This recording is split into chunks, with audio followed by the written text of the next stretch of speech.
நாங்கள் ஃபைனலாக வந்த இடம் பார்த்திங்கன்னா ரொம்பவே காலியாக இருந்துச்சு. என்ன இடம் அப்படின்னு சொல்லிட்டு விசாரிக்கும் போது தான் இது வந்து பார்த்திங்கன்னா வள்ளலாருக்கு அந்த காலத்தில் வாழ்ந்த மன்னர் வந்து 500 ஏக்கர் நிலத்தை தானமாக கொடுத்துருக்காரு. ஸோ அந்த இடத்துல சத்தியஞான சபையை வந்து நம்ம வள்ளலார் வந்து தொடங்கியிருக்காரு.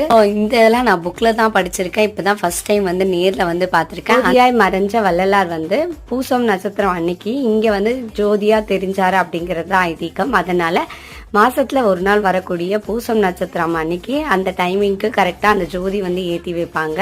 வள்ளலாரே தெரியறதா அர்த்தம். ஸோ இந்த மண்ணில் வந்து காலடி எடுத்து வச்சா எல்லாமே நல்லதாவே நடக்கும்னு சொல்லிட்டு எல்லாருமே நம்புறாங்க. அது மட்டும் இல்லாமல் இங்கே வேண்டிய காரியங்கள் நடந்ததுக்கு அப்புறம் அவங்க எல்லாருமே அன்னதானம் பண்றதையும் நம்மளால பார்க்க முடியுது. அதெல்லாம் நான் வீடியோல கவர் பண்ணல.